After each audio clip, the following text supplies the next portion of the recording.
Channel. मैं हूं अंजना गुप्ता और आज हम इस वीडियो में बात करने वाले हैं डेटा स्ट्रक्चर की सीरीज में जो एरे पर होने वाले ऑपरेशंस हैं उसमें सर्चिंग ऑपरेशन के बारे में।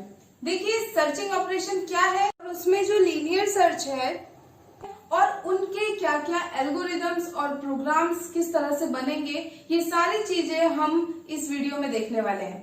तो चलिए ये वीडियो शुरू करते हैं। देखिए सर्चिंग क्या है। Searching is the process of finding position of a given value in a list. एक दी हुई जो भी वैल्यू है उसकी किसी लिस्ट या एरे में से हमें पोजीशन फाइंड करनी है कि वो एरे में अवेलेबल है या नहीं है। अगर अवेलेबल है तो किस पोजीशन पर अवेलेबल है। तो यही चीज फाइंड करना सर्चिंग ऑपरेशन कहलाता है। सर्चिंग ऑपरेशन यहाँ पर दो टाइप्स के होते हैं, linear search and binary search. तो देखते हैं आपके लीनियर सर्च और बाइनरी सर्च क्या है। सबसे पहले बात करते हैं हम लीनियर सर्च के बारे में।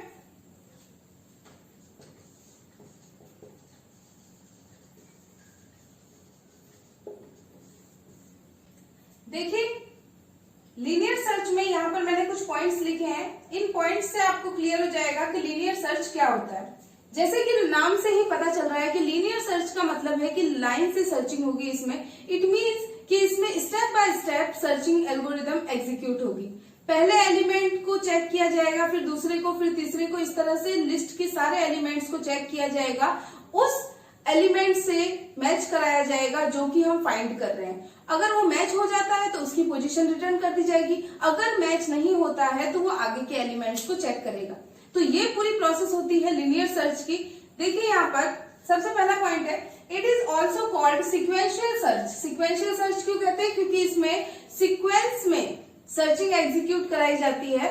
और इसके बाद में it starts from beginning of the list and checks every element of the list. ये बिगनिंग से स्टार्ट होती है, यानी कि जहां से हमारा लिस्ट शुरू हो रहा है पहले एलिमेंट से ये चेक करना शुरू करती है और उसके बाद में ये लिस्ट के सारे एलिमेंट को चेक करती है जब तक कि उसको एलिमेंट वहां पर जो हम फाइंड कर रहे हैं वो मिल ना जाए। अगर नहीं मिलेगा तो वो उस तरह से रिटर्न कर देगा कि एलिमेंट नॉट फाउंड। लेकिन तब तक हमें सर्च करते ही रहना है जब तक कि लिस्ट के सारे एलिमेंट्स चेक ना हो जाए। देखते हैं next point. It is basic and simple searching algorithm and useful for small list. देखिए ये जो सर्चिंग एल्गोरिदम है ये छोटी लिस्ट के लिए यूजफुल है।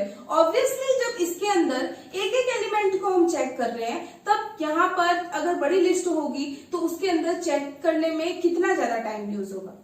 और अगर हम किसी बड़ी लिस्ट पर लीनियर सर्च को अप्लाई कर देते हैं तो वहां पर बहुत ज्यादा टाइम लगेगा। लेकिन एक चीज है कि लीनियर सर्च में हमारी जो लिस्ट है वो सॉर्ट है या नहीं है उससे कोई फर्क नहीं पड़ता है, क्योंकि ऑब्वियसली एक एक एलिमेंट को जब सर्च कर रहा है तो इसे कोई नीड नहीं है कि हमारी लिस्ट सॉर्ट है या ना है।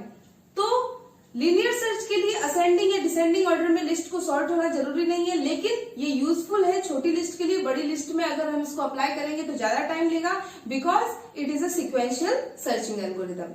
अब बात करते हैं हम लीनियर सर्च के अंदर इसके एल्गोरिदम के बारे में। तो स्टूडेंट्स देखिए कि आगे ये किस तरह से इसकी एल्गोरिदम बनेगी। आप यहाँ पर देख सकते हैं कि मैंने यहाँ पर एक ए नाम का एरे बनाया है जिसके अंदर मैंने 5 एलिमेंट्स लिए हैं। ये 5 एलिमेंट्स है 7, 9, 3, 8 एंड 6। मान लीजिए कि हमें इनमें से किसी एक एलिमेंट को फाइंड आउट करना है।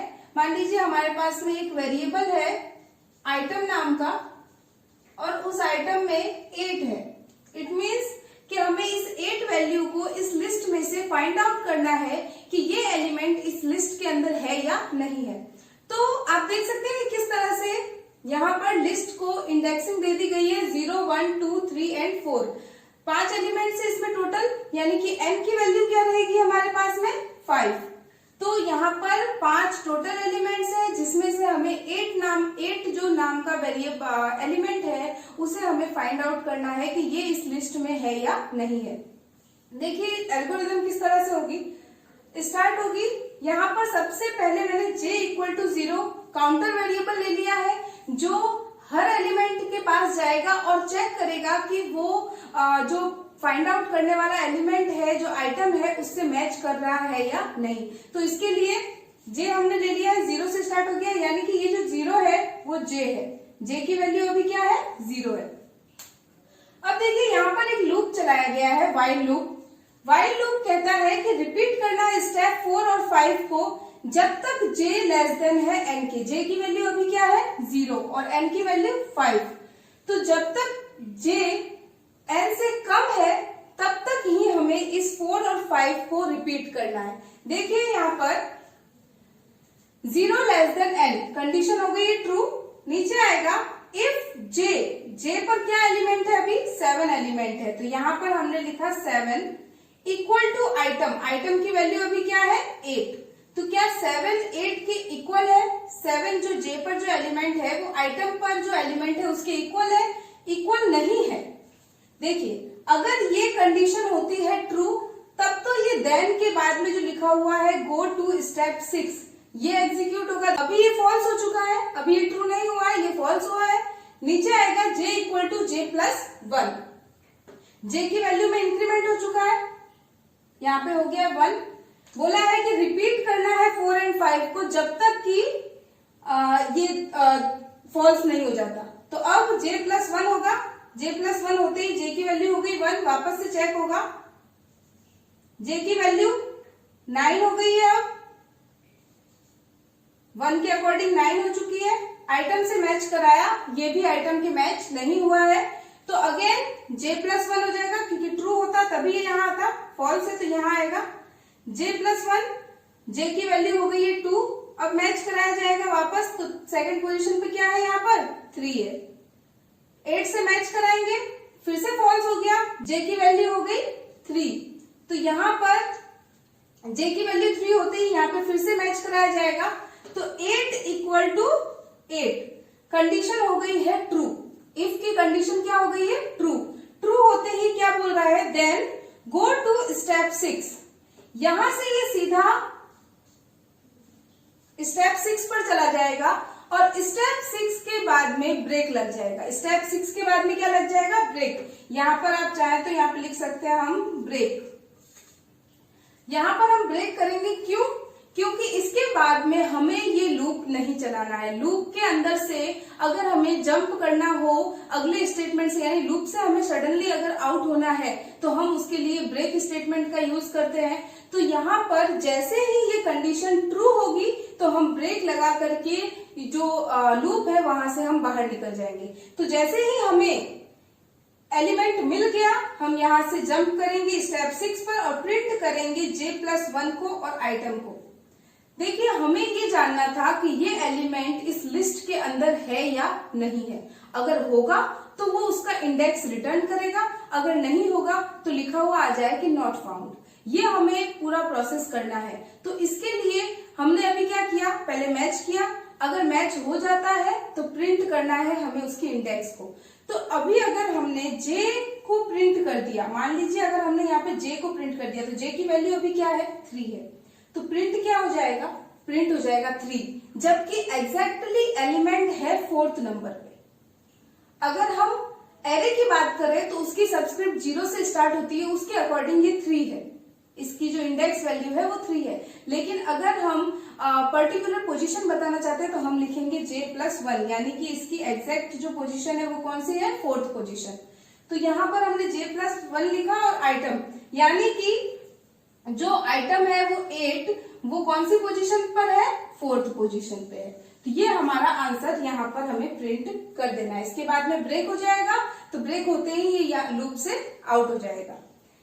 इसके बाद में ये जो स्टेप 7 और 8 हैं, ये 7 और 8 वर्क ही नहीं करेंगे अगर यहाँ पर हमको एलिमेंट मिल जाता है। क्या है ये j equal to n, j की वैल्यू अभी क्या है 3 है, क्या वो n के इक्वल है, यानी कि 5 के इक्वल है, नहीं है इक्वल। अगर नहीं है तो ये प्रिंट ही नहीं होगा, नॉट फाउंड प्रिंट ही नहीं होगा और स्टॉप हो जाएगा। इसका मतलब हमें एलिमेंट ऑलरेडी मिल चुका है, तो इन स्टेप्स का कोई काम यहाँ पर नहीं है। लेकिन अगर मान लीजिए हमें एलिमेंट 8 की जगह 11 फाइंड आउट करना है, क्या फाइंड आउट करना है 11।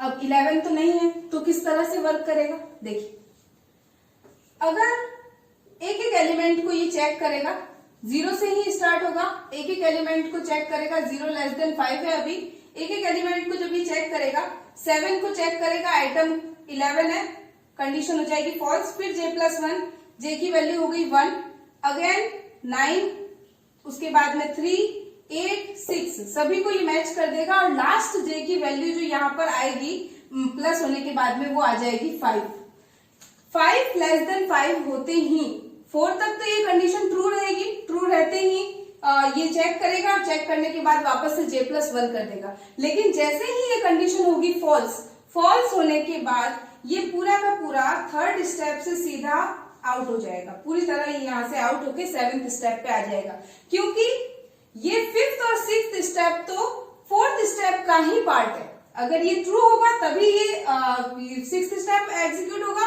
अदरवाइज 5th स्टेप एग्जीक्यूट होगा। तो ये थर्ड स्टेप का ही पूरा का पूरा पार्ट है, यहां से लेकर के यहां तक का पोर्शन। लेकिन अगर यही हो जाता है फॉल्स तो ये सारे जो स्टेप्स है वो हो जाएंगे स्किप और इसके बाद में हम डायरेक्ट चले जाएंगे 7th स्टेप पे। 7th स्टेप हमारा कहता है कि if j equal to n, अभी j की वैल्यू क्या है 5 इक्वल टू 5 इक्वल टू 5, यहां पर हो गई है कंडीशन ट्रू। जब कंडीशन ट्रू होगी तो लिखा हुआ आ जाएगा नॉट फाउंड, यानी कि 11 जो है 11 एलिमेंट हमारे इस लिस्ट के अंदर है ही नहीं, ये एलिमेंट नहीं मिला है, तो नॉट फाउंड प्रिंट हो जाएगा। तो ये पूरा इस तरीका है, ये पूरा का पूरा एल्गोरिदम है अगर हमारे लीनियर सर्च में से हमें किसी एलिमेंट को फाइंड आउट करना है तो। इसके बाद में हम बात करते हैं इसके प्रोग्राम के बारे में कि प्रोग्राम में इसका इम्प्लीमेंटेशन किस तरह से होता है। तो चलिए देखिए कि किस तरह से लीनियर सर्च की जो एल्गोरिदम हमने बनाई थी उसका सी में इम्प्लीमेंटेशन किस तरह से हुआ है। यहाँ पर हमने एक एरे लिया है और उसके अंदर वही सारी जो चीजें वहां पर हमने परफॉर्म की थी उसी तरह से हम यहाँ पर भी उन्हीं सारे स्टेप्स को परफॉर्म करवाएंगे। तो देखिए यहाँ पर हेडर फाइल के बाद मेन फंक्शन स्टार्ट हुआ। मेन फंक्शन में मैंने यहाँ पर एक ही इंटीजर टाइप का एरे डिक्लेयर किया है जिसके अंदर 5 एलिमेंट्स है। यहाँ पर मैं उन एलिमेंट्स को शो करवा रही हूँ कि मेमोरी में ये किस तरह से स्टोर्ड होंगे।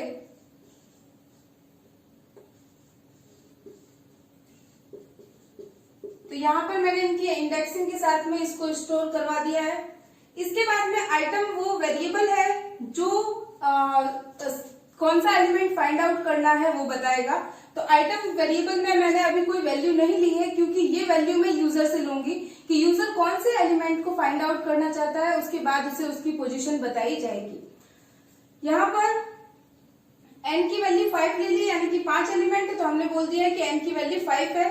j एक वेरिएबल लिया है जिसकी वैल्यू मैंने ली है 0, यानी कि j की वैल्यू अभी हमारे पास में 0 है और यहाँ मतलब 0 से ये एलिमेंट को फाइंड आउट करना शुरू करेगा कि किसमें ये एलिमेंट हमारा है। आइटम हमने यूजर से इनपुट लिया एंटर आइटम, यानी कि आइटम की वैल्यू यूजर कुछ भी देगा। अगर मान लीजिए यूजर ने यहाँ पर 8 एंटर किया है, एंटर आइटम जब उनके सामने में लिखा हुआ आया कि एंटर आइटम, तो मान लीजिए यूजर ने लिखा 8, तो उसके बाद में ये सारे स्टेप एग्जीक्यूट होंगे। जो व्हाइल लूप होता है उस व्हाइल लूप में जो 3 चीजें जो हर लूप में होती है, 3 चीजें क्या क्या है कि उसका पहले इनिशियलाइजेशन होगा, फिर कंडीशन होगी और फिर इंक्रीमेंट डिक्रीमेंट होगा। तो यहाँ पर जो j की वैल्यू हमने स्टार्ट की तो j इक्वल टू 0 यहाँ पर कर दिया, यानी इनिशियलाइजेशन हो चुका है। उसके बाद में यहाँ पर कंडीशन दे दी है और उसके बाद में यहाँ पर उसका इंक्रीमेंट डिक्रीमेंट का जो पोर्शन है वो यहाँ पर लिख दिया है। तो इस तरह से अगर ये कंडीशन ट्रू होती है तो इसके अंदर का ब्लॉक एग्जीक्यूट होगा और अदरवाइज j की वैल्यू में इंक्रीमेंट तो होगा ही। तो इस तरह से ये यहाँ पर वर्क करेगा। तो देखिए यहाँ पर j less than n, j की वैल्यू अभी क्या है 0, लेस देन 5, कंडीशन हो गई ट्रू। ट्रू होती है ये यहाँ पर कर्ली ब्रेसेस इसका शुरू हो चुका है। यहाँ पर देखिए j पर क्या वैल्यू है अभी 7 है, तो 7 इक्वल टू आइटम, क्या 7 आइटम के इक्वल है? आइटम की वैल्यू अभी 8 है, आइटम के इक्वल 7 नहीं है, तो नहीं है तो क्या होगा, क्या ये इसके अंदर एंट्री होगा? ये यहां से लेकर के यहां तक इफ का ब्लॉक है और यहाँ पर अगर इफ के अंदर की कंडीशन ट्रू नहीं होती है तो ये वाला स्टेटमेंट एग्जीक्यूट करवाया जाएगा। यानी कि ये इसका दूसरा स्टेटमेंट है, ये एग्जीक्यूट करवाया जाएगा जो कि लूप के अंदर है, जो कि लूप के अंदर है। व्हाइल लूप यहां से स्टार्ट होकर के यहां तक है। तो देखिए यहाँ पर अगर j की वैल्यू आइटम के इक्वल होती है तब तो ये स्टेटमेंट रन होगा, अगर ये आइटम के इक्वल नहीं होती है तो j की वैल्यू में 1 का इंक्रीमेंट होगा। तो यहाँ पर j की वैल्यू में 1 का इंक्रीमेंट हुआ। वापस से कंडीशन चेक की जाए क्योंकि कंडीशन फॉल्स नहीं हुई है अभी तक। 1 लेस देन 5 कंडीशन ट्रू है, 1 पे 9 है, 9 equal to 8, 9 equal to 8 condition हो गई है फॉल्स। फिर से j की वैल्यू में इंक्रीमेंट होगा 2, सेकंड पे 3 है, 3 इक्वल टू 8 कंडीशन वापस फॉल्स, j की वैल्यू में इंक्रीमेंट।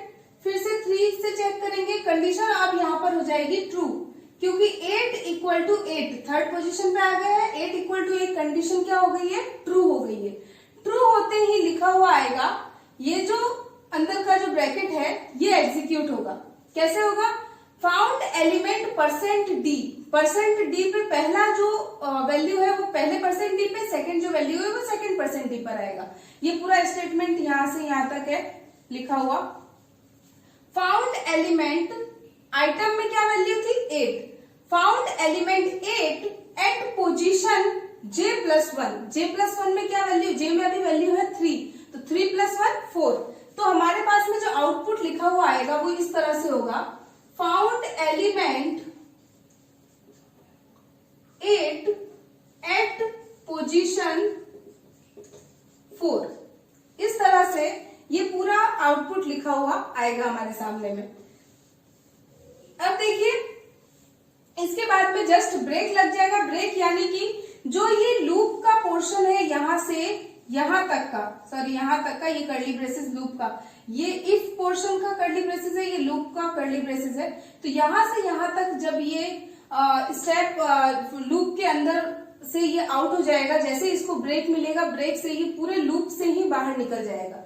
लूप से बाहर आने के बाद में j equal to n, j की वैल्यू अभी क्या हो गई है 3, इक्वल टू 5। क्या ये कंडीशन ट्रू है, नहीं है, फॉल्स होगी, तो ये यहां से बाहर आ जाएगा। यानी कि हमारे सामने क्या क्या प्रिंट होगा, सबसे पहले लिखा हुआ आएगा एंटर आइटम इक्वल टू, मान लीजिए यूजर ने दिया 8, तो लिखा हुआ आएगा फाउंड एलिमेंट 8 एट पोजीशन